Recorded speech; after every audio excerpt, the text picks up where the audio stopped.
Hello everyone, nubkeks here and welcome back to Nub Raids. If you're a fan of the Ogryn Tribes, you can rejoice because we have info on the upcoming fusion. He's starting next week, next Thursday, the 20th of November. And I don't know, look, going into this, guys, I'll warn you in advance. I was hoping it would be a skip fusion because I am so out of shards after Leonardo. But I don't know. I'm looking down the barrel of having to buy some shard packs, to be honest, because this guy, certainly for me, would be extremely helpful. We'll take a look at his kit actually in a second. Let's see what Plarium have to say about him first. So, next Thursday, the 20th of November, let's make it like, I don't know, bright green or something. There we go. We don't want the pink. We want the bright green. 20th of November. It's a champion fragment event. So, this is, luckily, it is the easiest type of, fragment events are easier than classic fusions or mixed fusions, so that's good news. And yeah, no, we're not done showing love to the Ogryn Tribes just yet. Today we're introducing a new member with an explosive personality, Kroz Wallbreaker, a damage dealer built around the power of the bomb debuff. Our goal was to give players a strong, accessible Ogryn damage dealer who can pull weight in both arena and faction wars, especially for those who may not have a wide variety of champions in this faction. Kroz can place bomb debuffs on all enemies while boosting his own turn meter, then follow up by reducing bomb timers and applying either an active skill cooldown increase or a stun, leaving enemies unable to retaliate. His passive fills allies' turn meter whenever a bomb detonates. He gains a chance to take an instant turn whenever an enemy dies from a bomb.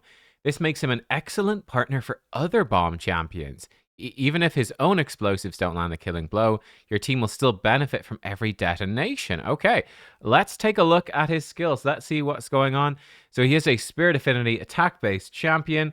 All of the basically every bomb champion, except for Commodus, scales off of attack. And typically with a bomb champion, you're looking to build high attack, high accuracy, often pinpoint as well in case you get polymorph, because bombs are, of course, debuffs. But yeah, let's take a quick glance at him. Pulverizing Pummel. Attacks one enemy 3 times. Each hit has a 30 going to 50% chance of decreasing the detonation cooldown of all bomb debuffs on the target by 1 turn. Off the top of my head, I haven't done the maths on this. Off the top of my head, I guess it's about a 87.5. Would that be right? I think it might be an 87.5% chance to reduce them by at least 1. You could obviously do more than that. If you were lucky, you could not decrease them at all sometimes, but yeah. Also has a 50% chance when booked of placing a stun debuff on the target. Just from reading that there, it sounds like the bomb decrease could happen on every one of the 3 hits. I think the stun is just a flat 50-50. I'd be surprised if each hit would have a 50% chance to stun. That would be extremely high. But I'm not 100% sure. We'll find out when we test. But I'm guessing 50-50 to stun. And then 50% chances to decrease bombs, which is really good. So, Battlefield Sapper. 5 goes to a 4-turn cooldown. Has a 75 going to 100% chance of placing 2 bombs on each enemy that detonate after 2 turns. Fills this champion's turn meter by 25% for each enemy with a bomb debuff. Well, that is interesting. So yeah, what they said, he can combine with other bomb champions, so he could decrease everyone's bombs. This doesn't say for bombs that he places. So let's say you're up against a magic affinity enemy, but you're running him with a Nishak, who's force affinity. If Nishak has had bombs on the magic enemy, and this guy places bombs on the others, if all 4 enemies, let's say they've got whatever, 3 spirit affinities, and they've got 1 magic affinity. Nishak bombs the magic, you bomb the other 3, 4 enemies with bombs, he gets 100% turn meter, 25% from each one. That's how I'm reading this. You'll just gain a turn meter boost based off of how many enemies have bombs. He doesn't have had to place them, is my understanding, which is pretty interesting, actually. So yeah, 4 enemies with bombs, 100% turn meter. Let's go. That's great. That's actually extremely good. If you're in Faction Wars Hard, where I think this guy is going to be massive, 5 enemies, 125% turn meter. You're basically getting an instant turn. Obviously, that would be enemies that proc an extra turn would go first. Potentially, some enemies could have more than 125% turn meter, but that's pretty rare. So I'd say 99% of the time, if not even more than that, realistically speaking, in Faction Wars Hard, if you place bombs on 5 enemies, you're basically getting a turn straight away. Even on 4 enemies, it's pretty likely you're going pretty darn close to straight away anyway. You can, of course, again, in Raid, you can have more than 100% turn meter, just the way turn meter ticks and stuff work. Yeah, so that's why, like, Sun Wukong can revive but not take a turn straight away, even though he comes back 100% turn meter. Yeah. Mangonel Maul. 4 turn goes to a 3 turn cooldown. Shorter cooldown on this. Attacks all enemies. Actually, something interesting here. So I didn't realize this is not an attack. Oh, let's go back to his A2 for a second. It's not an attack. He just places bombs. So that might actually be affinity friendly. Oh, I think he's the first affinity friendly bomb champion. I think Commodus even is an attack. So Commodus can weak hit force affinity enemies, which is a big downside. This is probably affinity friendly. That's insane. And that removes a huge amount of counterplay, because I'm seeing that he reduces bomb duration on his A3. That's kind of nuts, though, if that is affinity friendly as well. Wow. Okay. Sorry, back to his A3. This is an attack. 75 going to 100% chance to decrease the detonation countdown of all bomb debuffs by 1 turn. And also has a 75 going to 100% chance to place block active skills for 2 turns. Woo, that's so good. That's really, really good.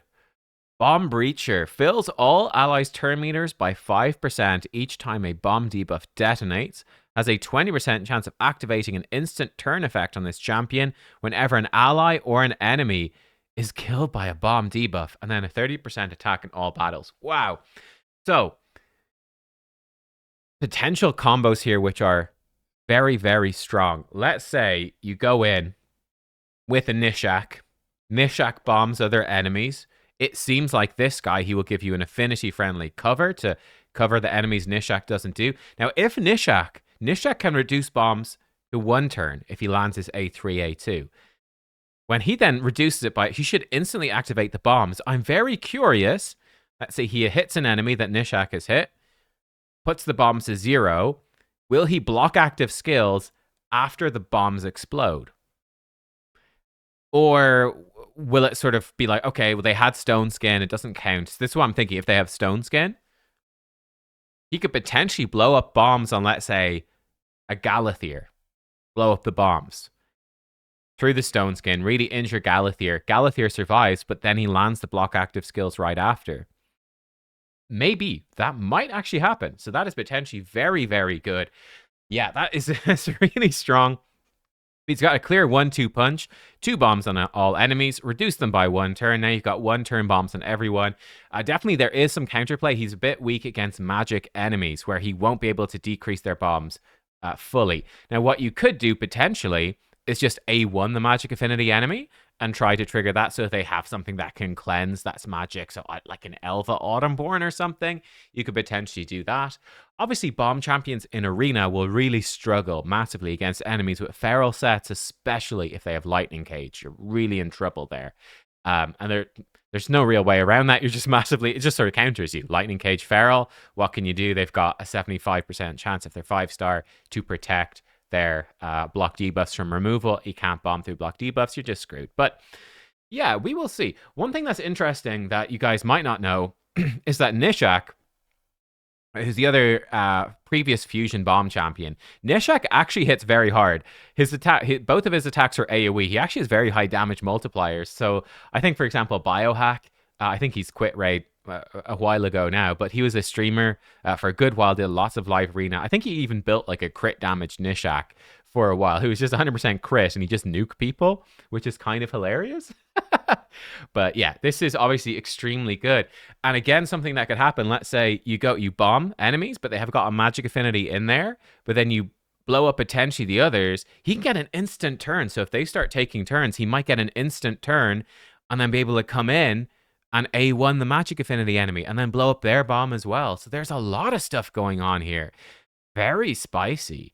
I like it a lot. He seems like a really good solo bomb champion. He seems like a very good duo bomb champion. Yeah, this guy is nuts.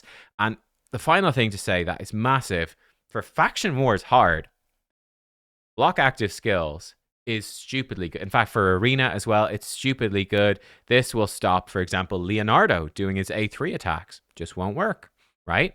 Won't work because his block active skills. His A3 is an active skill. It stops mythical champions from metamorphing because it's an active skill. For most of them, it's an active skill. It's incredibly strong. Form of correct. So this guy's looking really, really good. A big part of it's going to depend on his base attack, base speed, base accuracy, because they're the three big stats to build. You're going to need a lot of all of them. He's not mythical like Commodus, so you will have to build lots of, well, I mean, you need to build lots of accuracy anyway, but you won't have any ignore resistance. And if you fail to place your debuffs, you're really in trouble. But yeah, it seems simple enough to build in that sense. And I think this guy looks really strong. If you don't have a bomb champion, they are so unbelievably useful for live arena, for siege, unbelievably useful. And now the big thing for me, if I come to Faction Wars, I've been a little bit late, but you can see I got 63 stars on all of these. I got 63 stars on all of these. This is me, my endgame account. I've got a couple of 62s and 61. I can do... I probably can do the orcs. I can definitely do Sacred Order. I've just been lazy. Dark Elves, I'm not sure. But you can see Ogryn, I'm way behind.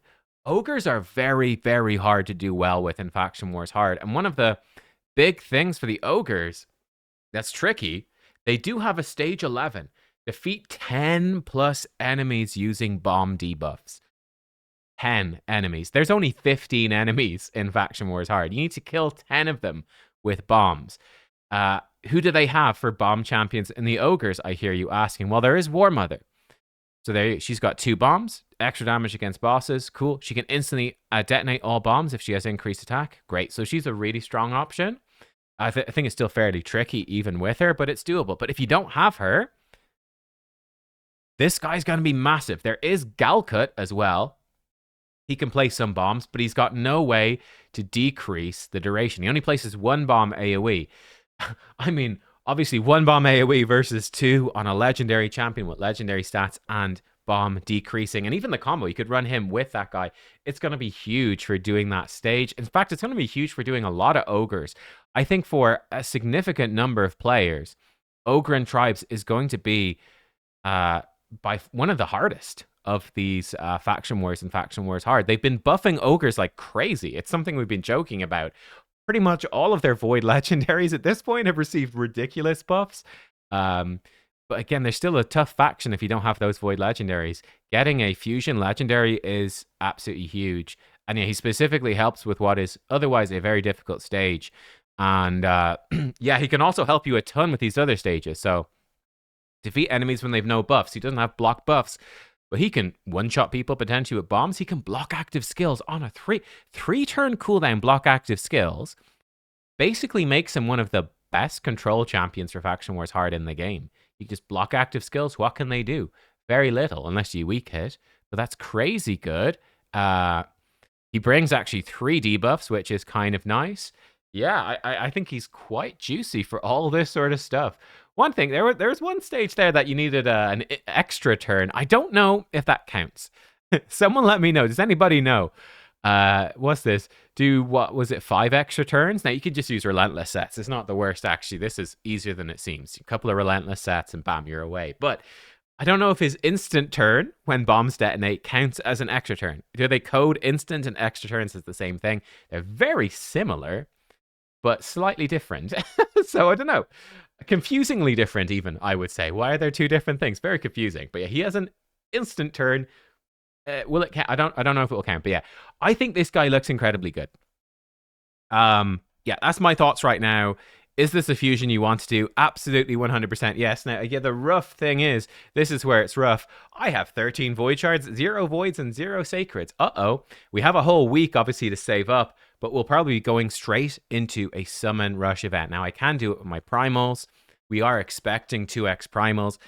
Probably, I mean, maybe this weekend. Could happen. It could happen. But we could also see 2x for primals for Black Friday, end of November, for Christmas and New Year's, end of December. Yeah, I would really be expect. It's been a long time since 2x mythicals, so I'd really be expecting that. But yeah, I'm super out of shards. I'm probably gonna have to, for me, I'm probably gonna have to fork over some cash to Plarium, and it's definitely gonna be feel bad for a lot of you watching. I'm sure are going, man, I would love to have this fusion, but I just can't afford to get him.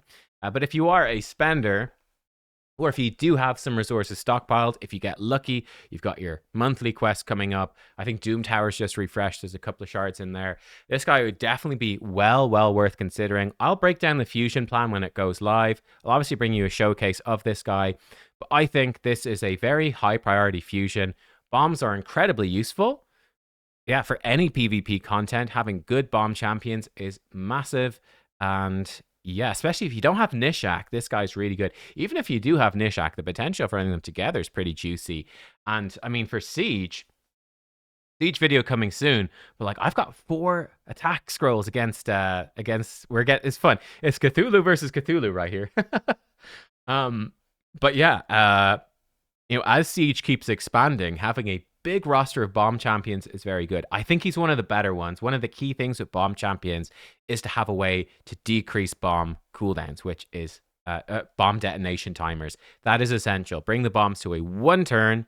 Why is that so important? It means that when an enemy takes a turn, they instantly blow up before a champion like a Galathier or Elva, whoever, can remove the debuffs, because bombs getting removed is a disaster. So yeah, looks really good. Let me know your thoughts on him down below. I am very excited for this fusion or fragment collector, whatever. I am definitely getting him 100%, but it might cost some real world money. But for me personally, it's worth it. For you, obviously, it's your money, your life, you decide. But yeah, that's where I'm at. I am very hyped for this guy. I think he looks excellent. That's my thoughts. Let me know what you think. And yeah, Kroz Wallbreaker.